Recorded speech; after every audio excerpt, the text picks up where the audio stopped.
Tendre Père céleste, nous voulons te dire merci pour la joie que tu mets dans nos cœurs avant d'écouter ta parole. Nous voulons te dire merci pour ton amour, merci pour la grâce que tu nous accordes. Seigneur, nous avons besoin de toi.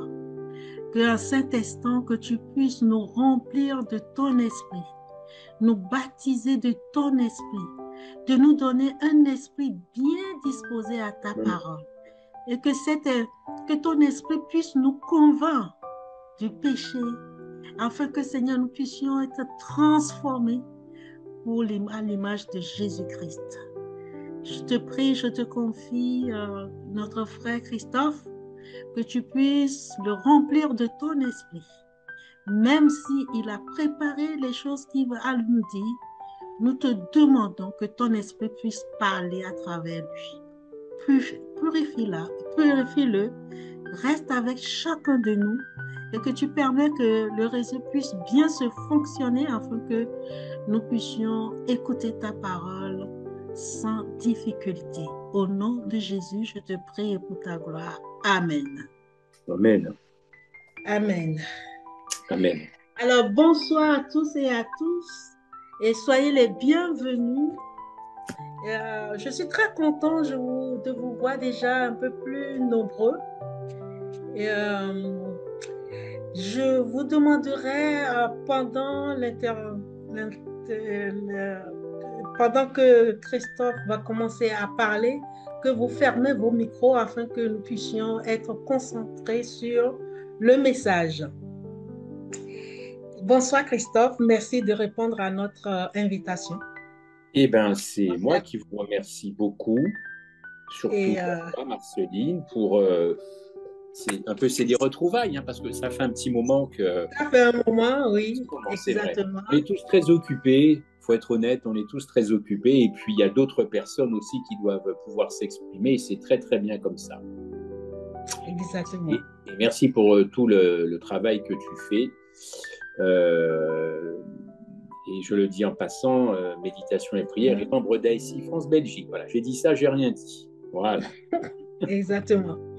Alors, donc, oui, vas-y. Non, vas-y, Dine, vas-y.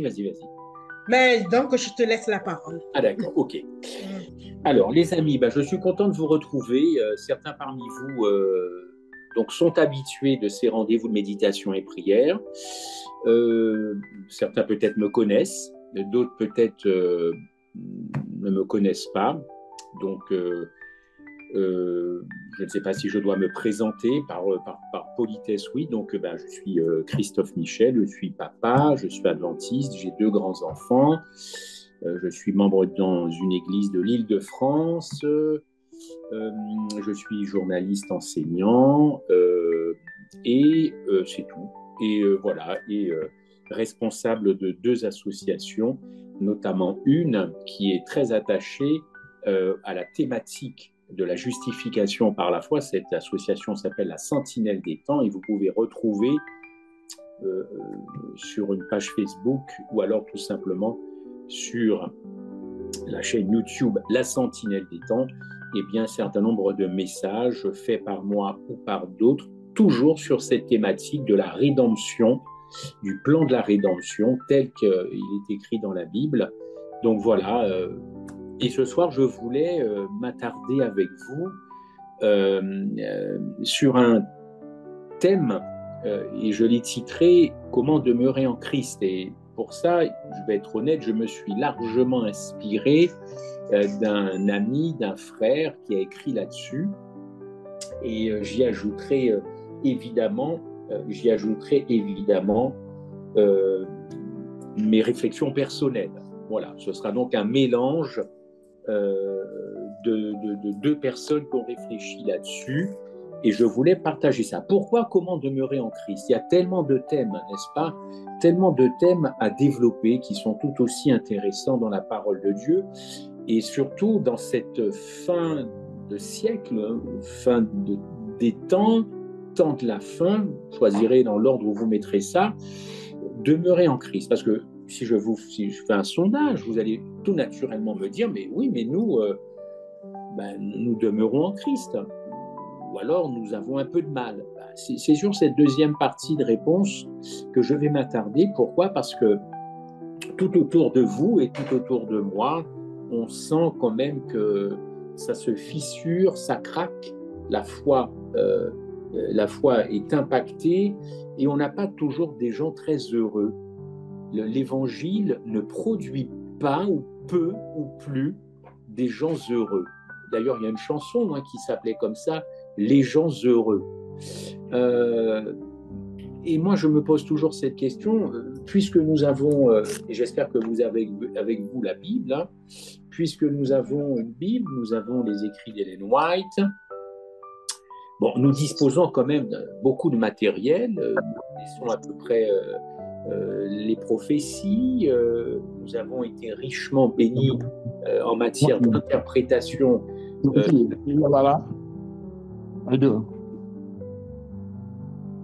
Interprétation donc de la croix. Qu'est-ce qui fait que l'évangile ne fait plus forcément des gens heureux? Et j'aimerais vous poser cette question tout simplement, êtes-vous heureux? Êtes-vous heureux? Est-ce que vous êtes réellement satisfait de votre expérience avec Dieu? Est-ce que vous êtes satisfait ce soir maintenant de votre vie chrétienne? Autrement dit, est-ce que par exemple les 10 paroles de Dieu, c'est quelque chose de très agréable pour vous, ou alors c'est un fardeau? Et autre façon de poser cette question, êtes-vous heureux dans votre relation avec Dieu? Est-ce que vous expérimentez des victoires assez souvent? En général, les êtres humains disent toujours qu'ils vont faire de leur mieux, n'est-ce pas? Les croyants le disent, mais les non-croyants aussi essaient de faire du mieux qu'ils peuvent dans un domaine. Et c'est ce qu'on apprend d'ailleurs à nos enfants, très tôt d'ailleurs, dans les églises, quelles que soient les dénominations, quelles que soient les confessions. On entend qu'il faut obéir à Dieu. On le dit aussi bien chez les adultes, vous me direz. Il faut obéir à Dieu, il faut mettre en pratique la parole de Dieu. Voilà, tout ça on l'entend, mais ça fait combien d'années qu'on entend ça, et ça fait combien d'années qu'on a des gens qui sont malheureux autour de nous, y compris peut-être dans nos propres foyers, dans nos propres maisons. Vous avez le mari, c'est bien, l'épouse, non, elle n'est pas heureuse, ou l'épouse est heureuse, le mari n'est pas heureux. Foyer chrétien, j'entends. Enfin, moi, je me pose toute cette question, pourquoi encore une fois nous tirons des tronches pas possibles? Alors certes, la vie est compliquée, je ne dis pas ça, je ne nie pas cela, mais je cherche à comprendre pourquoi l'Évangile ne produit plus des gens qui sont en capacité d'attirer d'autres personnes. Alors oui, il faut obéir, oui, il faut mettre la parole en pratique, mais en fin de compte, c'est parfois difficile, car encore une fois, eh bien, le diable, Satan, est là pour dérober le peu de bonheur que nous pouvons exprimer grâce à Dieu. Le peu de bonheur, il est là comme un loup, vous connaissez bien le texte biblique, pour savoir qui il va dérober, mais enfin, en fin de compte, ou dévorer. Mais c'est pareil que dévorer quelqu'un, c'est lui arracher sa joie, c'est lui arracher son bonheur, c'est lui arracher sa satisfaction, évidemment d'être en Christ, évidemment, mais ça lui enlève le bonheur de la vie chrétienne. Alors c'est vrai qu'il y a des visages qui sont fermés. Voilà. Il y a même des visages qu'on ne voit pas ce soir. C'est dommage, on ne voit pas vos jolis visages, ceux que Dieu a bien voulu façonner dans la poussière de la terre, n'est-ce pas? Mais bon, c'est comme ça. Alors on a des visages qui sont fermés, on a des visages qui le sont aussi en public ou en privé. Et même quand on voit parfois des sourires, parfois il se cache beaucoup de comment je dirais, d'insatisfaction derrière tout cela, voire même de la souffrance. Et vous et moi, il nous est tous arrivé de jouer, comment je pourrais dire ça, des rôles, voilà, des rôles, de ne pas être au fond qui nous sommes vraiment quand on se rencontre. J'endosse un costume, un rôle, une posture pour ne pas vraiment montrer qui je suis et au fond toute la souffrance qu'il peut y avoir en moi, toute cette déprime, toute cette insatisfaction, voire toute cette agitation intérieure. Je pense que vous me comprenez très très bien. Alors, au fond, on voit bien que il y a quelque chose qui est très récurrent chez le chrétien, c'est-à-dire que on va prier, on va confesser, on va se relever, on va retomber, repêcher, reprier, reconfesser, re-aller mieux, retomber, repêcher, voilà. Victoire, chute, victoire, chute, victoire, chute, je pêche, je prie, je pêche, je prie, je pêche, je prie. Et ça, combien de fois ça va nous arriver dans notre vie? C'est pas une vie, cette vie-là, c'est vraiment pas une vie. Et beaucoup, encore une fois, autour de nous sont très anxieux. D'ailleurs, l'actualité le montre encore, hein, cette intervention des États-Unis. Je sais, je connais mes frères et sœurs, je sais qu'ils se posent plein de questions, qu'ils ont un avis sur tout et surtout un avis. Mais je voudrais ce soir... C'est fini, là. C'est fini ça. Et je voudrais donc rassurer ces personnes qui nous regardent, qu'elles soient croyantes ou pas. Le plus important actuellement, c'est pas de savoir s'il y aura une troisième guerre mondiale, si tous les pays vont combattre l'Iran ou si l'Iran va faire exploser la terre. La seule question qui vaille ce soir, c'est comment demeurer en Christ. Parce que personne n'a envie de demeurer en Iran, personne n'a envie de demeurer dans la guerre, personne, on est bien d'accord, on est bien d'accord, on est bien d'accord. On ne peut pas faire un trait comme ça en disant, bah, de toute façon, moi je suis en Jésus-Christ, alors tout le reste ne m'intéresse pas, alléluia, Maranatha. Évidemment que ce n'est pas mon propos ce soir, mais puisque tout ça est en train de se mettre en branle, tout ça est en train de se passer sous nos yeux, j'ai jugé utile ce soir de vous interpeller sur comment demeurer, parce qu'on m'a déjà posé cette question, comment demeurer en Christ? Alors oui, entre quoi? Les culpabilités, les peurs, l'intolérance, les déprimes, les condamnations, et à côté de ça, on a toutes les promesses de Dieu. Alors qu'est-ce que l'on fait de toutes ces promesses? Alors, j'enfonce un petit peu encore le clou, la lassitude, on voit bien hein, ce qui se passe un peu quand même dans nos communautés, dans nos églises. On voit quand même qu'il y a de la lassitude. Peut-être même vous êtes fatigué d'entendre tout le temps les mêmes choses, les mêmes redites, les mêmes process, les mêmes erreurs. Enfin, il y a de la fatigue partout, de la lassitude, du découragement, de la désillusion. Mais ça fait un paquet d'années que ça dure, cette affaire-là.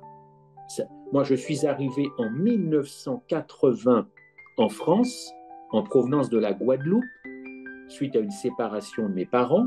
1980, une petite année après, François Mitterrand était élu président de la République et depuis 1981-82, j'entends que c'est à nous les Français de faire des efforts sur le plan économique, social.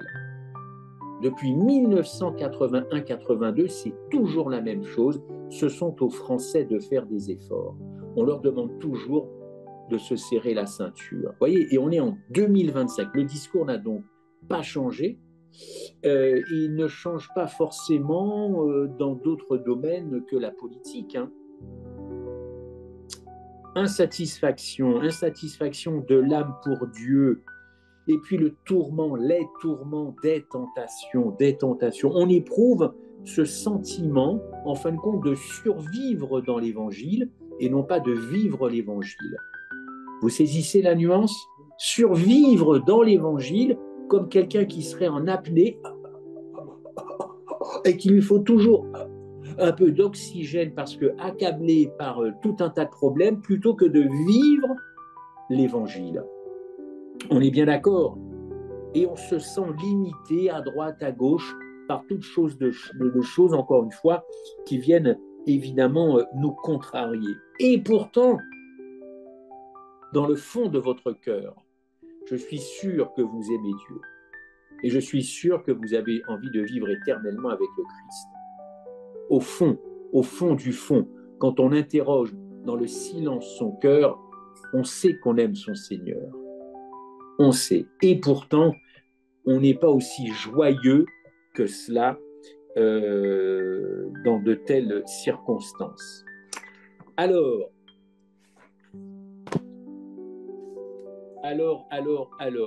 et on a des gens qui crient autour de nous, priez pour moi pour que je ne tombe pas en tentation, priez pour que mon mari revienne, priez pour mon épouse revienne, priez pour mes enfants, pour leur diplôme, pour leur vie, leur mariage, priez pour moi, demandez à Dieu qu'il me garde du péché, demandez à Dieu dans ta prière qu'il me sanctifie, demande à Dieu de m'aider, qu'il me donne tout, oui, qu'il me donne tout.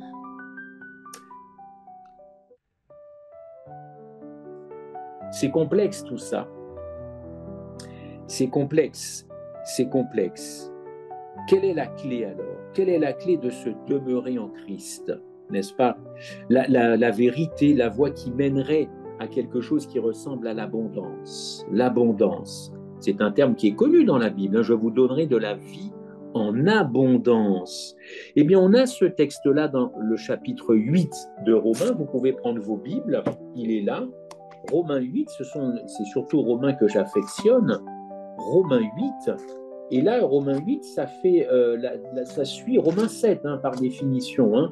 Et bien, vous avez dans Romains 7 exactement le chrétien dont je suis en train de dresser un petit peu les lignes, à grands traits, certes, peut-être, mais véritable. Romains 7, c'est le chrétien qui est complètement abattu, découragé, déconnecté, déstructuré, mal en point, dans la tête, dans le corps, qui mange trop, qui dort mal, qui n'a pas une vie de couple comme ça devrait être chrétien, qui est célibataire et qui galère.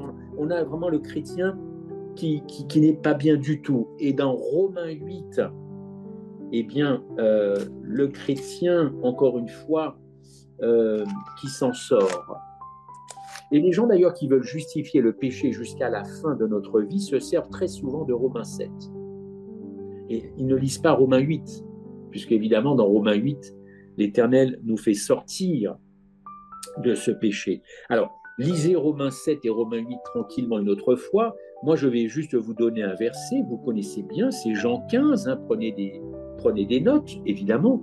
Jean 15, versets 4 à 5, « Demeurez en moi et je demeurerai en vous ».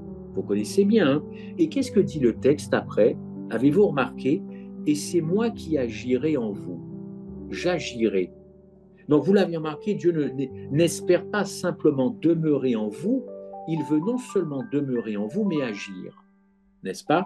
Comme le sarment ne peut être lui-même porté du fruit s'il ne demeure attaché au cep, ainsi vous ne le pouvez pas non plus si vous ne demeurez pas en moi. Je suis le cep, vous êtes les sarments.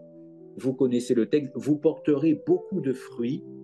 Et la dernière petite phrase, on va y revenir, car sans moi vous ne pouvez rien faire. Qu'est-ce que ça veut dire? Alors, d'emblée, la première interprétation, le premier commentaire, sans moi vous ne pouvez rien faire. En effet, en gros, c'est sans mon aide, sans mon assistance, sans ma collaboration, vous ne pouvez rien faire. Donc ça, c'est un acte, c'est posé, c'est vrai que sans Dieu. Mais est-ce que ce verset ne veut dire que ça? Est-ce que ce verset ne voudrait dire que ça?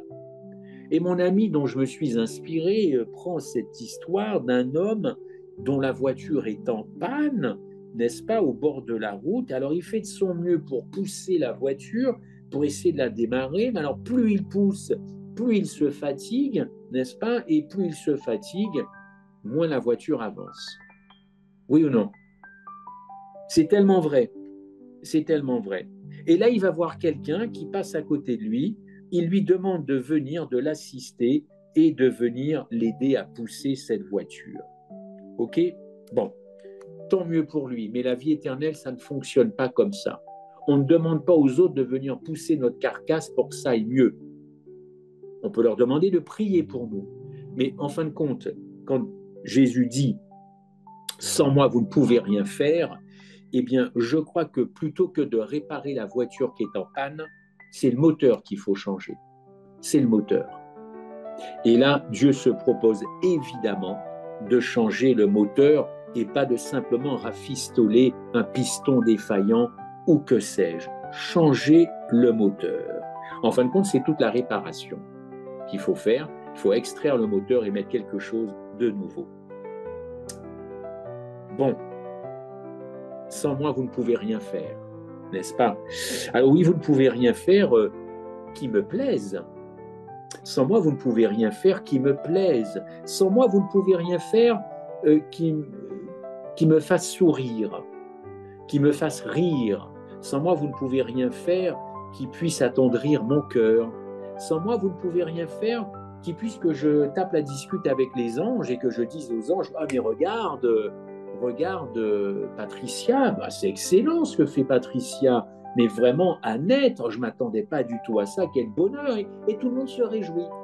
C'est ça que ça veut dire aussi, sans moi vous ne pouvez rien faire. Ok? Le problème c'est que nous voulons toujours apporter notre pierre à l'édifice, n'est-ce pas? Notre pierre à l'édifice.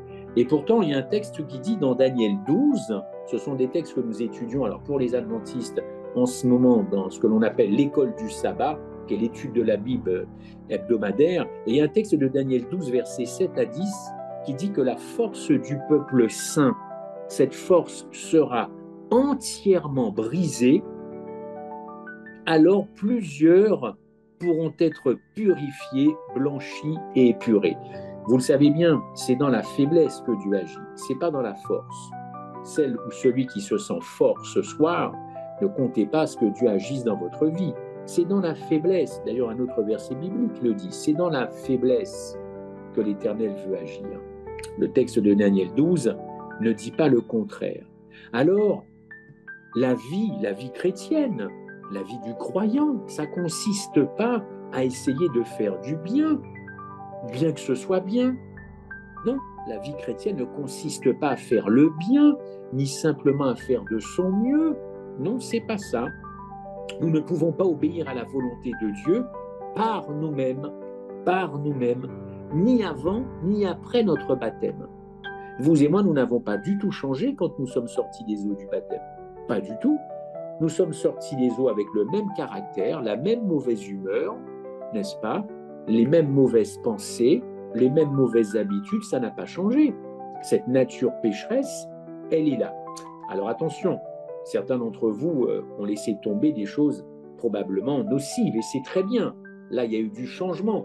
Moi, je parle de cette nature pécheresse qui persiste et qui est évidemment toujours là. Toujours là, ce n'est pas encore une fois les eaux du baptême qui a changé un petit peu tout ça. D'ailleurs, le texte biblique le dit, vous le savez très bien, hein, ce qui est né de la chair reste chair. Ce qui est né de la chair est chair. Et ça, chair sarx, en grec, sarx, déchu, une chair déchue, polluée par le péché. Donc, ce qui est né de ça, ça reste comme ça, évidemment. Et donc, comme c'est faible, nous sommes incapables de vivre, encore une fois, la vie de l'esprit. Attendez, excusez-moi. Attendez. Excusez-moi. Et ce qui est donc né de la chair est chair, évidemment. Et d'ailleurs, il y a un autre texte qui dit que le cœur de l'homme, c'est Jérémie, est tortueux par-dessus tout. Le cœur de l'homme est tortueux par-dessus tout. Le cœur de l'homme, dit-il, est méchant. Qui peut le connaître, hein? Jérémie 17. Voilà. Alors, Romains 7, je vous en parlais tout à l'heure, révèle une grande déchirure chez l'être humain, le chrétien, une grande souffrance, n'est-ce pas? Une très grande souffrance, alors même que cette personne veut aspirer au bien, à faire le bien, être tranquille. Il y a des déchirures dans nos vies, il y a des blessures qui ne sont toujours pas guéries, évidemment, qui viennent probablement de l'enfance, voire même quand vous et moi, nous étions dans le ventre de notre maman, et des choses qui ne sont toujours pas réglées. Toujours pas réglées. L'Évangile n'a pas réussi à régler ça. Est-ce que c'est la faute de l'Évangile? Non, pas du tout. Je crois que le souci, le problème viendrait de nous, et n'étant pas psychologue ou psychothérapeute, je ne veux pas m'exercer à ça, mais pour discuter avec pas mal de gens, y compris mon épouse, et voilà, on voit bien qu'il y a encore une fois quelque chose qui il y a beaucoup de blessures, beaucoup de déchirures, et ça dure évidemment depuis un paquet d'années. Alors,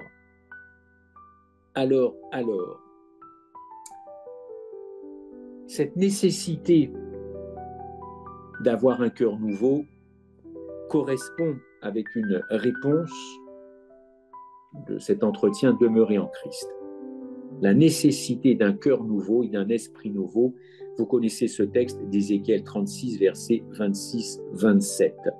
Dans ce domaine, votre éducation, votre culture intellectuelle, votre volonté, eh bien, tout ça, c'est sûrement légitime. Hein? On a tous une histoire, on vient tous de quelque part. Je ne dis pas que ça, c'est pas intéressant, mais on peut apporter des corrections extérieures à ça. On peut apporter des corrections extérieures, mais les véritables corrections intérieures, les guérisons intérieures, eh bien, sont beaucoup plus importantes. Je ne sais pas qu'est-ce que je pourrais prendre comme exemple. Par exemple, moi je suis un ancien fumeur, donc j'empestais les gens autour de moi. Une fois que j'ai cessé de fumer, évidemment, par définition, j'ai fini d'empester. Il y a des choses qui se corrigent. Il y a des non-chrétiens, des non-croyants qui arrivent à corriger certaines choses extérieures. Mais quand on touche au trait de caractère, à ce que nous avons de plus sensible, alors je vais inventer un mot, de plus adénique, ça viendrait de notre ADN, au plus tréfond de nous-mêmes. Non, ça, il faut véritablement un cœur nouveau et un esprit nouveau, parce que si ça, c'est pas nouveau, nous n'apporterons que des petites touches de correction, et l'Éternel ne pourra pas faire le travail entier via son Saint-Esprit, évidemment, qu'il veut faire. C'est peut-être déjà des conditions quand on me pose la question, Christophe, comment on fait pour demeurer? Eh bien, je réponds facilement, après avoir discuté avec cette personne, évidemment, parce qu'on ne peut pas balancer une phrase comme ça, change ton cœur, ce serait trop facile, peut-être voire même arrogant. Donc, mais c'est d'abord ça le problème. C'est d'abord ça, ce changement de cœur. Un auteur très, très bien connu a déclaré dans Patriarches et Prophètes, en d'autres termes, écoutez bien, c'est intéressant, avant que vous puissiez réaliser une réforme permanente, il faut que vous sentiez votre complète incapacité d'obéir à Dieu par vous-même. La loi divine qui condamne le transgresseur ne lui offre aucun moyen de salut. Je le répète à volonté, la loi ne nous sauve pas. Ce n'est pas la loi, ce n'est pas l'obéissance à la loi qui vous sauvera. C'est l'obéissance de Christ à la loi de son Père. Ce n'est pas notre obéissance. Maintenant, je ne pousse pas à la désobéissance. C'est pas parce qu'on dit que c'est pas la loi qui nous sauve, l'obéissance qui nous sauve, qu'il faut désobéir. Vous êtes des êtres sensés, il ne faut pas pousser le raisonnement jusque-là. Ok? Madame White poursuit en disant, il est impossible d'obtenir le pardon de ses péchés et de soumettre sa vie à la loi de Dieu. C'est donc en vain que vous vous engageriez à le servir, puisque c'est uniquement par la foi au Rédempteur que l'on reçoit le pardon et la force de faire les choses. Si vous voulez être sauvé, il faut donc cesser de vous appuyer sur vos propres forces et ne vous confier qu'au mérite du Sauveur promis. Bon, ça, je crois qu'on l'a compris. Il n'est pas question de faire des choses par nous-mêmes en disant c'est nous qui produisons ça. Je l'ai dit tout à l'heure, sans Dieu, nous ne sommes capables de rien faire correctement, évidemment. Permettez-moi de pousser cette question. Suite à ça, en fin de compte, vous êtes-vous déjà demandé, si vous n'aviez à retenir qu'une seule chose ce soir, c'est ça, voyez? Pour ceux qui sont arrivés en retard, ils arrivent au bon moment. Je vous pose cette question. Quelle est la seule offrande que Dieu demande? Quelle est la seule offrande que Dieu demande et qu'il va agréer? Je vous donne 10 secondes de réflexion et je vous dirai ce qu'il en est. Je répète, quelle est la seule offrande que Dieu demande à l'homme, enfin plutôt demande tout simplement, et qu'il va agréer. De lui donner notre cœur. Non, frère, c'est justement pas ça. Ah. Eh ben oui, c'est pas ça. Je veux pas faire 14 juillet, faire le mec intelligent qui, pas du tout. Mais j'aurais répondu comme vous. Et en réfléchissant, la seule offrande que Dieu agrès, c'est Jésus. C'est Jésus, frère. C'est pas moi. Je comprends ce que vous dites, notre cœur, notre bonne volonté, notre bonne disposition, mais ça, c'est pas bon. C'est pas bon puisque c'est entaché de péché. C'est pas bon. Même après votre baptême, même après mon baptême, même après notre conversion, la seule offrande que Dieu agrée, eh bien, c'est son Fils. C'est son Fils.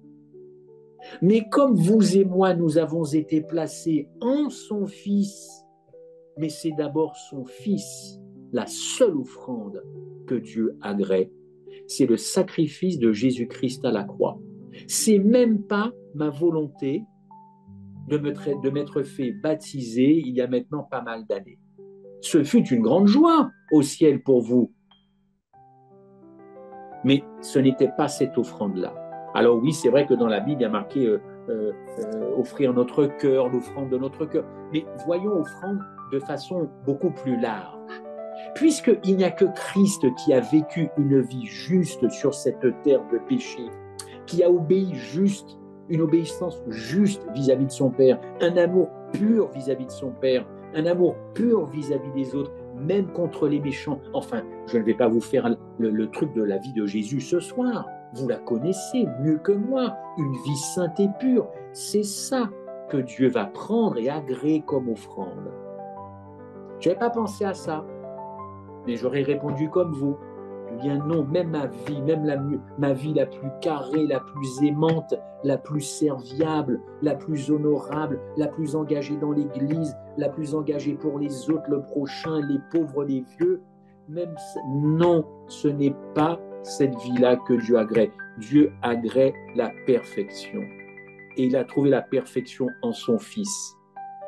Et comme il ne veut pas vivre qu'avec son Fils, il a placé à l'incarnation et ensuite à Golgotha toute la race humaine en son Fils. Car quand il s'est incarné, il a bien pris non seulement les péchés, mais il a embrassé la race humaine. Et puis évidemment, il redonne à la race humaine, à la résurrection, une deuxième chance. Mais c'est bien cette offrande. Marcher dans l'agapé à l'exemple de qui? À l'exemple de Christophe, de Nabine, de Sandra, de Fernand, d'Annette, de Romain, de Marie.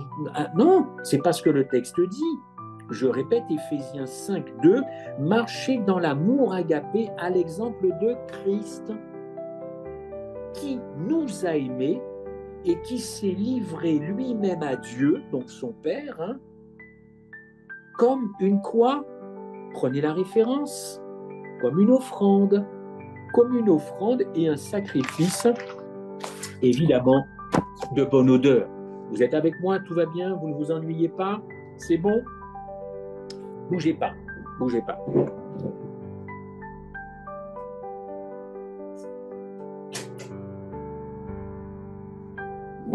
Voilà.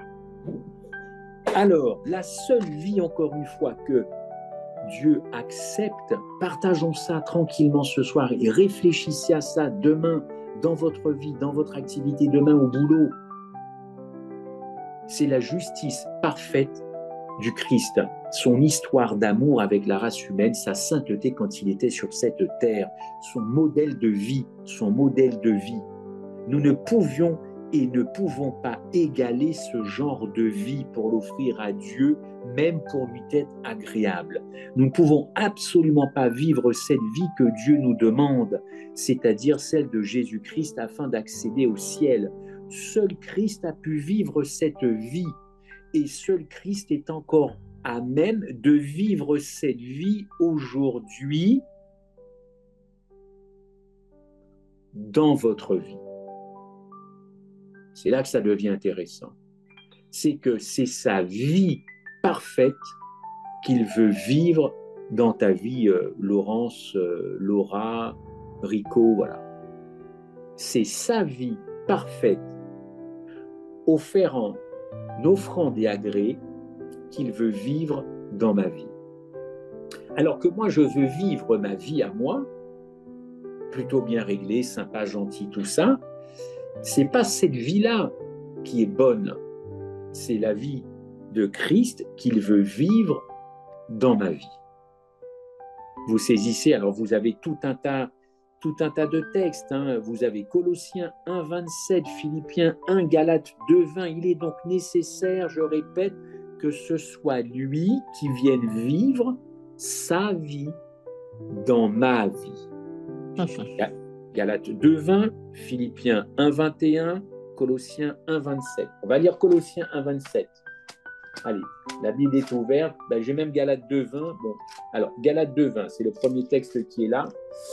Alors, vous le connaissez, c'est bon, on va quand même le lire. Alors, parce que moi, j'ai pris ma petite Bible avec des petits caractères, mon Dieu.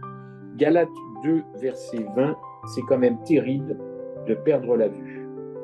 Enfin, non, pas de la perdre, excusez-moi. Galates 2, 20. Galates 2, 20. Ce n'est plus moi qui vis, c'est Christ qui vit en moi. J'aurai l'occasion de revenir là-dessus. Ce n'est pas moi qui vis, c'est Christ qui vit en moi. Bon. Et puis ensuite, vous avez les textes que je vous ai cités. Mais il en fut de même pour Jésus-Christ. Hein. Jésus ne pouvait pas absolument vivre la vie qu'il a vécue s'il n'avait pas aimé, obéi, oui frère évidemment, au commandement de Dieu. Il ne pouvait pas. On présente un Jésus-Christ superstar ou détaché de la race humaine. C'est faux. Jésus-Christ était quelqu'un qui était sans force quand il était sur cette terre. Sans force, comme vous et moi ce soir, sans force. La preuve, c'est qu'il avait besoin de passer des heures et des heures en prière. Oui ou non? Je me trompe ou pas? S'il n'avait pas passé ces heures en prière, je ne sais pas ce qu'aurait donné la fin de l'histoire, mais pourquoi passer tant d'heures en prière si de toutes les façons tu es connecté à ton Père? Ça rime à quoi? Il a fait donc du cinéma alors? Ou alors c'était pour nous montrer qu'il fallait prier? Enfin, tu le fais une fois 5 minutes et j'ai compris. Non, le Christ passait des heures parce qu'il était sans force, dans une chair déchue, dans une chair en faillite, dans une chair pourrie par le péché. Il a eu besoin, encore une fois, d'être connecté à son Père. On est bien d'accord? D'ailleurs, combien d'exemples bibliques le disent? Le Fils ne peut rien faire de lui-même. Il ne fait que ce qu'il voit faire le Père, et le Saint-Esprit qui demeure en moi, c'est Jésus qui parle, c'est lui qui fera tout ça. Je ne peux rien faire sans mon Père. C'est répété très souvent dans la Bible. Je ne puis rien sans mon Père. Mon Père et moi, nous sommes un. Bon, mais s'il avait été seul, Jésus, il n'aurait jamais rien fait de ce qu'il a pu faire et relater dans la parole de Dieu. Alors oui, Dieu lui-même, seul, doit pouvoir tabernacler, occuper, vivre son temple dans ma vie. Et c'est là que c'est compliqué parce que nous n'acceptons pas, évidemment. Alors, nous sommes plutôt en colocation avec Dieu. Hein. On est en colocation. Moi, je pense que Dieu aimerait être confiné dans nos vies. Je pense que le confinement pour Dieu, c'est pas un souci, surtout si c'est dans une vie humaine qu'il a rachetée. Pour nous, le confinement, ça a été problématique. Mais confiner Jésus dans ma vie, au contraire, c'est un plaisir pour lui, j'imagine. Bon, évidemment, je prends un verbe que vous connaissez tous, n'est-ce pas? Mais encore une fois, il est question de vie, hein, de vie, non seulement avec un grand V, mais avec un petit v, c'est-à-dire sa vie à lui, en moi. Et là, pour le coup, nous sommes plutôt adeptes de la colocation. Moi plus Christ, moi avec Jésus. Nous sommes deux, nous sommes un. Quand nous sommes contents, on dit ça. Mais non, il ne peut pas y avoir de colocation. Il faut absolument que ce soit lui qui soit dans ma vie, qu'il me dirige. Je reviendrai là-dessus parce que certains ne sont pas toujours d'accord avec ce texte de Galates 2:20, non pas moi mais Christ. Bon, on verra ça tout à l'heure. Donc encore une fois, comment demeurer en Christ? Ce serait déjà par changer mon cœur, changer le moteur, et puis vouloir, pas qu'accepter, il faut d'abord vouloir quelque chose pour pouvoir dire oui, que la vie du Christ soit reproduite dans ma propre vie. Rappelez-vous quand même que dans le désert en Israël, autour du sanctuaire terrestre, il y avait des milliers de tentes, des milliers et des milliers. D'ailleurs, on l'a vu il n'y a pas très longtemps dans le DS, beaucoup de tentes. Et pourtant, au milieu de toutes ces tentes, une seule n'est-ce pas, était différente de toutes les autres. De toutes les autres, les autres étaient des tentes ordinaires. Dans ces tentes-là, tu pouvais tout faire, manger, dormir, boire, tout ce que tu veux. Mais dans la tente, l'autre tente, là, c'était le recueillement, le dialogue et le silence. Personne ne pouvait venir faire le boxon ou le désordre dans cette tente. C'était la tente de la rencontre. La tente de la rencontre. N'est-ce pas? 1 Corinthiens 6, ne savez-vous pas que votre corps est le temple du Saint-Esprit qui est en vous, que vous avez reçu de Dieu et que vous ne vous appartenez pas à vous-même, car vous avez été racheté à un grand prix, glorifiez donc Dieu dans votre corps, dans votre esprit. Tout ça, le texte le dit, qui appartiennent à Dieu. 1 Corinthiens 6, 19, 20. Est-ce que tout ce que je viens de dire, ça s'est passé à votre conversion? Bon, à vous de répondre, moi je ne vous connais pas tous évidemment, mais franchement, le programme que Dieu veut pour nous est très largement supérieur à ce que nous voulons pour nous-mêmes. L'apôtre Paul s'est posé pas mal de questions sur la croissance en Christ. Il n'y a pas que lui, il y a Pierre, je crois dans un texte de 2 Pierre 3, il dit « Croissez dans la connaissance de notre Seigneur Jésus-Christ, croissez en Christ », du verbe « croître ». Comment croître en Christ? Marc 4, c'est le royaume de Dieu qui est vu comme un homme qui jette de la semence en terre, qu'il dorme ou qu'il veille, nuit et jour, la semence germe, surtout avec des températures comme on peut vivre, et va croître sans qu'il le sache. La terre produit d'elle-même l'herbe, l'épi, le grain, ensuite tout ça dans l'épi, quand c'est mûr, on fossile et la moisson est là. La foi, c'est une affaire de croissance, évidemment. La semence se contente d'incorporer des nutriments dont elle a besoin. Je l'ai dit, le soleil, les sels minéraux, l'eau, la pluie, enfin, tout un tas de choses. Et évidemment, tout ça, ça permet à la puissance de Dieu d'agir, encore une fois, dans nos vies. Et c'est pour, encore une fois, Dieu qui réalise tout ça. Et dans mes réflexions cet après-midi, je suis tombé sur un article où c'était écrit quelle est notre part dans tout ça? Quelle serait notre part? Pas simplement dans le verset que je vous ai cité de Marc 4, où il est question d'un semeur, mais notre part, ce serait quoi? Et si notre part, ce serait déjà de croire que Dieu veut reproduire sa vie dans la mienne et pas simplement m'aider dans ma vie chrétienne? Il y a beaucoup de chrétiens, d'adventistes, qui ne demandent qu'à Dieu que de les aider. Aide-moi ci, aide-moi ça. C'est louable, mais c'est vraiment pas la bonne méthode. Surtout pas à la fin des temps. Franchement, si vous demandez à Dieu de vous aider, pourquoi? Pour qu'il n'y ait pas une guerre en France, pour avoir un peu plus d'argent à la fin du mois, pour qu'il y ait moins de disputes dans les foyers. Oui, mais je vous l'ai dit, c'est pas juste une aide que Dieu veut apporter à l'humanité, à vous et à moi. C'est pas que ça. Enfin, le Christ n'est pas mort à Golgotha uniquement pour nous dépanner des petits bobos de la vie ou des grands bobos de la vie. C'est pas un dépanneur H24, c'est pas Darty, Jésus-Christ.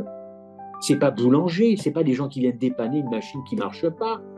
Il veut changer la machine. Mais pour changer la machine, il faudrait déjà croire qu'il le veuille, que c'est son désir, je dirais même son destin.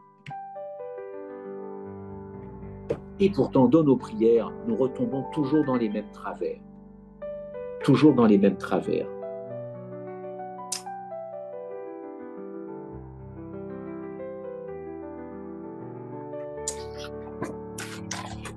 Je réfléchis en même temps que je vous parle parce que le sujet est important et je vois que le temps passe et parfois c'est difficile. Le temps passe, pas ce soir, le temps qui passe, n'est-ce pas? Comment puis-je croître en Christ? Comment puis-je demeurer en Jésus-Christ? Eh bien, de la même manière que nous l'avons reçu, de la même manière que je l'ai reçu. C'est par la foi que nous sommes devenus la propriété de Jésus-Christ. C'est donc par la foi encore que nous devons croître en lui. Encore faut-il demander cela, parce qu'encore une fois, de moi-même, je vais peut-être lundi et mardi me sentir bien boosté après une étude, après des prières. Et puis mercredi, jeudi, ça y est, il y a les vieux démons qui reviennent dans ma tête. Et puis samedi, dimanche, allez, un petit coup de boost parce que je suis allé au temple samedi. Ah, puis lundi, reprise du boulot, que sais-je, les gamins qui me tapent sur les nerfs. Et ça y est, je lâche un mot malheureux parce que sous le coup d'énervement, de l'agacement, on est tous passés par là. On est tous passés par là. Mais ça, c'est pas une fatalité. C'est pas une fatalité. Non, c'est pas une fatalité. Encore une fois, demeurer en Jésus-Christ exactement de la même manière que je l'ai reçu quand j'ai voulu de lui dans ma vie. Et publiquement, vous le savez, ça s'est manifesté par le baptême. Vous relirez des textes comme Colossiens 2,6, Romains 1,17, Colossiens 2,6, Romains 1,17. Et ce qui fait un peu mon dada, pour ceux qui me connaissent, c'est le fameux moi, MOI, que le moi se perde, que le moi se liquide. Demandez à Dieu de liquider, oui c'est ça, Laurence, Colossiens 2,6, que le moi soit liquidé pour que lui devienne mon véritable moi. En fin de compte, il faudrait que mon moi, Christophe Michel, disparaisse et que mon moi, Jésus-Christ, apparaisse. Et c'est là que nous arrivons à Romains 7 et 8, parce que quand vous lisez bien ces deux textes et vous les connaissez, je veux faire le bien que je veux, mais je n'y arrive pas, et quand je veux faire le mal que je fais, je n'arrive pas, je veux faire le bien du bien que le mal j'agis. Ça, c'est vraiment, Romains 7, c'est à se flinguer.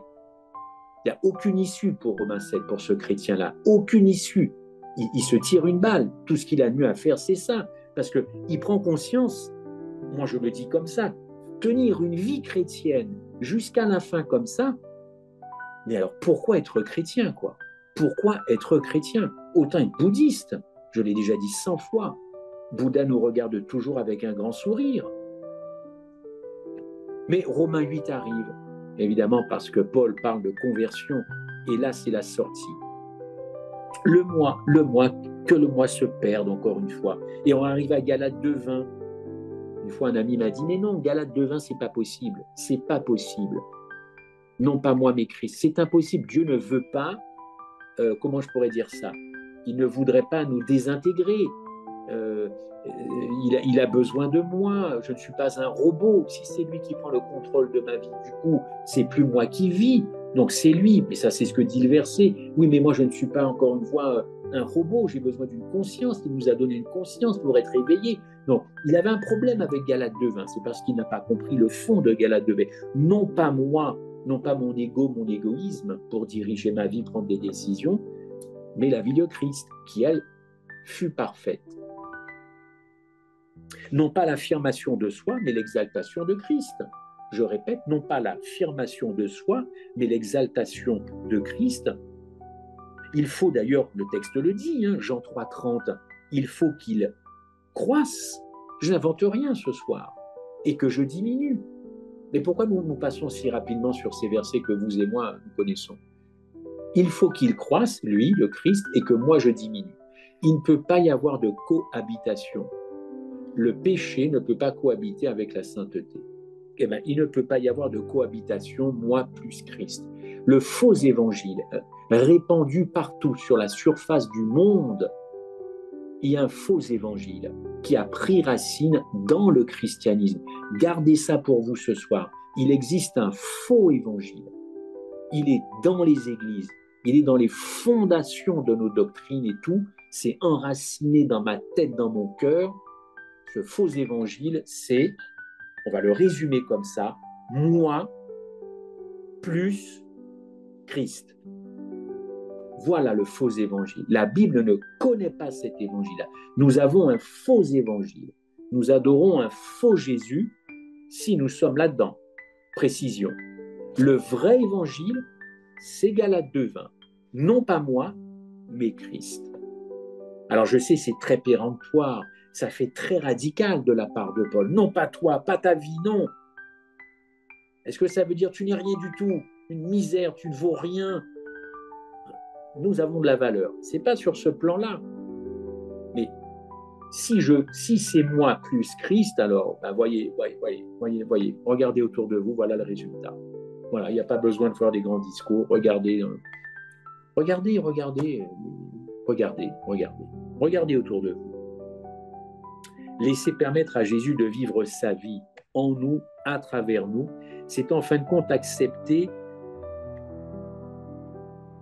qui je suis réellement. Je suis en faillite. En fin de compte, il n'y a pas que les sociétés qui sont en faillite. La race humaine est en faillite, elle a été rachetée, mais regardez ce qu'elle a fait de ce rachat. Regardez. Je ne sais pas si vous étiez dans certaines rues de là où vous habitez hier soir. Moi, j'ai vu des gens heureux.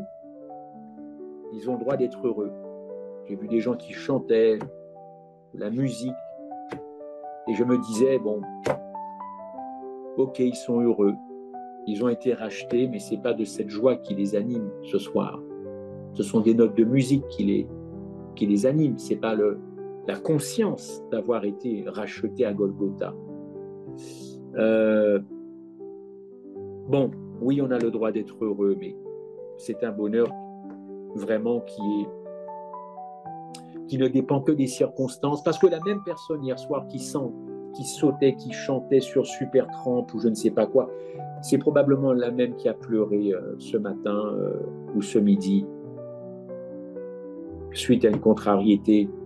Les circonstances ont changé et ce n'est plus du tout la même personne qu'hier soir. Ou même quand elle est rentrée se coucher chez elle. C'est plus la même personne, voyez. Non, c'est pas ce que Dieu vit. Hein. Quand je vous dis comment demeurer en Christ, ça a vraiment des ressorts très profonds.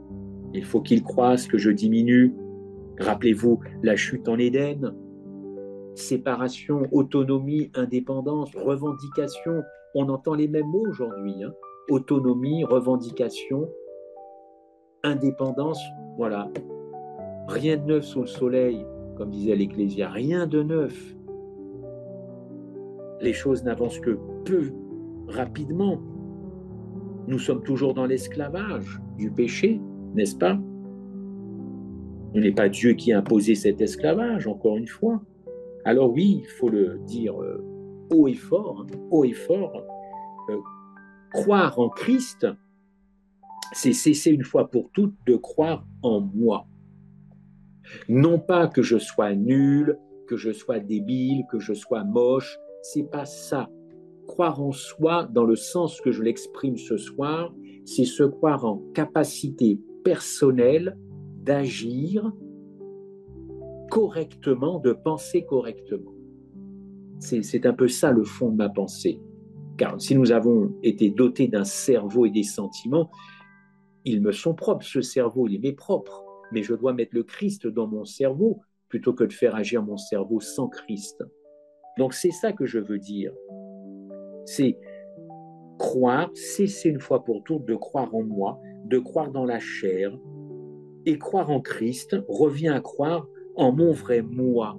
Le vrai moi, c'est Jésus en fin de compte. Le vrai moi, c'est pas moi. C'est lui, mais lui, c'est moi, parce qu'il m'a racheté. Je ne sais pas si vous me suivez, je ne veux pas faire trop de jeux de mots, mais c'est un peu ça. Lui, moi, lui. Voilà. Et c'est lui qui, dans ma vie, peut me permettre d'agir correctement. Encore une fois, on a le texte de Philippiens 2,13, car c'est Dieu qui produit en vous, qui ne connaît pas ce verset par cœur, le vouloir et le faire. Le vouloir et le faire, selon son bon plaisir. Philippiens 2,13. Autre texte, Éternel, tu nous donnes la paix, car tout ce que nous faisons, c'est toi qui l'accomplis pour nous. Ésaïe 26,12. Tout ce que je fais, c'est toi qui l'accomplis pour nous. Pour vous, la Trinité, tu accomplis des choses dans ma vie pour le Saint-Esprit. Dieu fait des choses dans ma vie pour le Saint-Esprit. Dieu fait des choses, Jésus fait des choses dans ma vie pour son Père. Jésus fait des choses dans ma vie pour le Saint-Esprit. Jésus fait des choses dans ma vie pour mon voisin, mon prochain. Ésaïe 26, au verset 12. Vous savez que islam, ça veut dire soumission. Le mot islam veut dire soumission.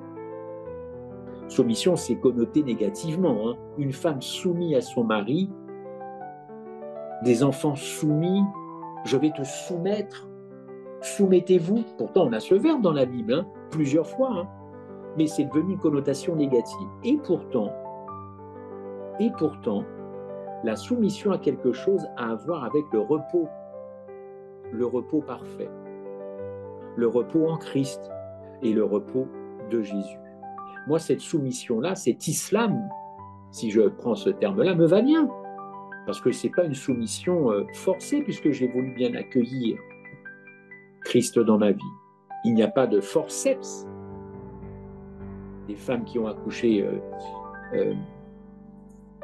peut-être avec des forceps, voient à peu près ce que je veux dire. Mais voilà, croire, se reposer, être soumis, en fin de compte, c'est tout un tas de dimensions dans nos vies. C'est tout un tas de dimensions, n'est-ce pas? Identitaire, mental, moral, psychologique, psycho-émotionnel, bref, tout ce qui fait la composante de l'homme. Tout ce qui fait la composante de l'homme.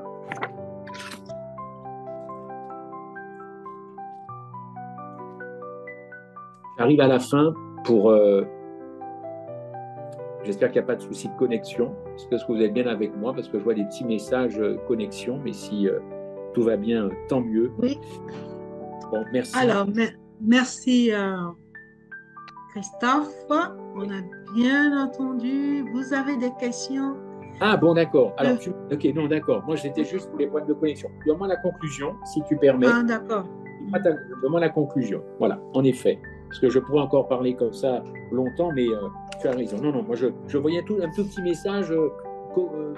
C'est pas ta connexion, quelque chose comme ça. J'avais peur, encore une fois, bien que certains n'aient pas pu capter tout ça. Alors, pour conclure, chers amis, pour conclure,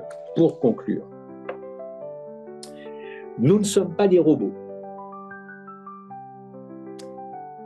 Nous sommes des êtres vivants. OK?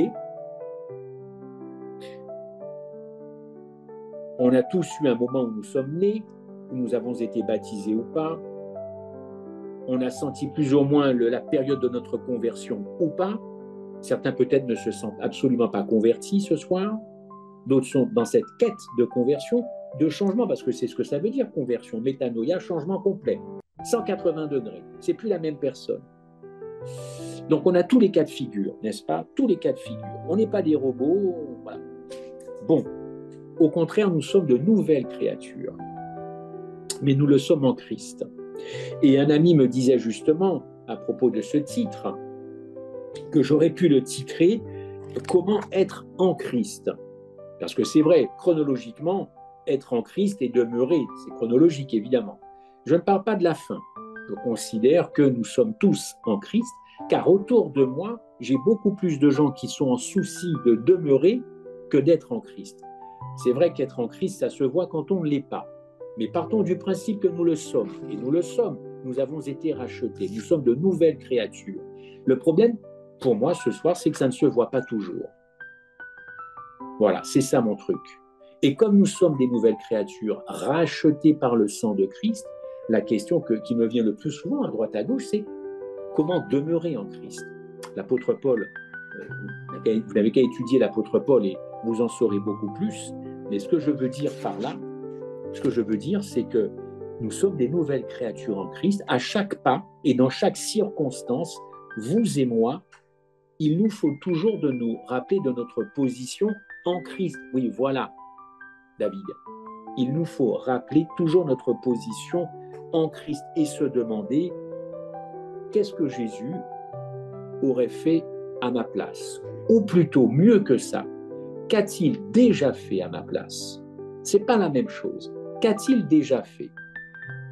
Qu'il n'ait jamais encore fait, qu'il a toujours fait. Vous comprenez? Et puisque il est à ma place en ce moment, il est en moi, puisqu'il est à ma place en cet instant, car il est en moi, il vit sa vie en moi, et moi je vis ma vie en lui, en fin de compte, qu'est-ce qu'il me pousse à faire? Le bien, évidemment, me répondrez-vous, le bien. Ben, il va m'amener à faire un certain nombre de choses pour, encore une fois, pour le conserver en moi.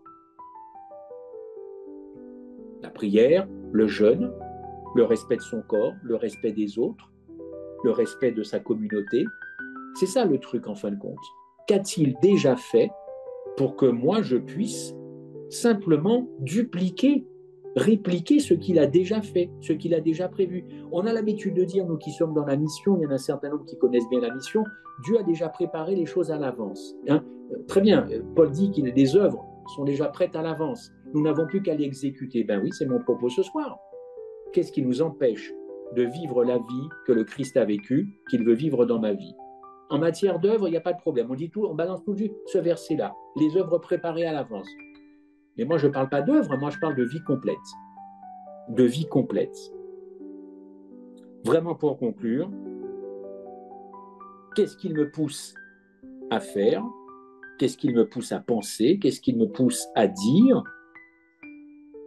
Voilà un petit peu ce pourquoi je voulais vous sensibiliser ce soir. Oui, nous sommes poussés à la miséricorde. Oui, nous sommes poussés à la justice. Oui, nous sommes poussés à la fidélité, sans oublier personne. Personne. Voilà. On a des exemples bibliques. Et je terminerai juste par ce très beau verset, car la victoire qui triomphe du monde, c'est peu de choses. Hein. Et là, on ne parle pas de bombes qui vont exploser à 60 mètres sous la terre. Hein. Les gens sont là comme ça, ils sont en train de s'émerveiller devant une bombe qui, quand vous la balancez, rentre à 80 mètres sous terre et fait tout exploser. Ils sont tous là pour dire « Waouh, c'est… » Mais nous, on a quelque chose qui va beaucoup plus loin que 80 mètres ou 60 mètres hein, dans la vie de quelqu'un. Ça, c'est de la bombe, mais de la bombe, comment je pourrais dire ça, pas inoffensive, parce que ça bouscule des vies, ça change des vies, mais ça ne tue personne, quoi. Les gens s'en sont servis pour tuer des gens. La Bible, oui, elle a servi à tuer des gens qui ne voulaient pas accepter l'évangile. Voilà ce que les hommes ont fait. Mais il n'y a pas plus doux et pacifique, je cherchais le mot, que cet évangile. Je répète, la victoire qui triomphe du monde, c'est notre foi en Christ et notre foi et surtout la foi de Christ. Alors, comment demeurer? Changer le moteur, accepter que Christ vive la vie déjà vécue, que je suis en train de vivre, que je le désire, que je le souhaite, et que je lui demande même d'entretenir sa vie vécue dans la mienne. C'est encore à moi de lui demander, mais reste et vis ta vie et installe toutes les conditions pour que tu vives bien dans ma vie. Et je vous rassure, hein, on nous reconnaîtra. Le visage de Laurence, de Patricia ne changera pas. Encore que, il y a des visages qui ont déjà changé, mais ça, c'est parce que les cheveux deviennent de plus en plus blancs. C'est autre chose. Bon, ben, que Dieu nous aide. Je voulais juste vous sensibiliser. Ce n'est pas une étude, c'est une réflexion que je voulais avoir avec vous ce soir au seul. Comment allez-vous passer votre été? Est-ce que Christ va passer un très bon été en vous? Je souhaite qu'il passe un bon été en moi. Voilà. Merci, Marceline.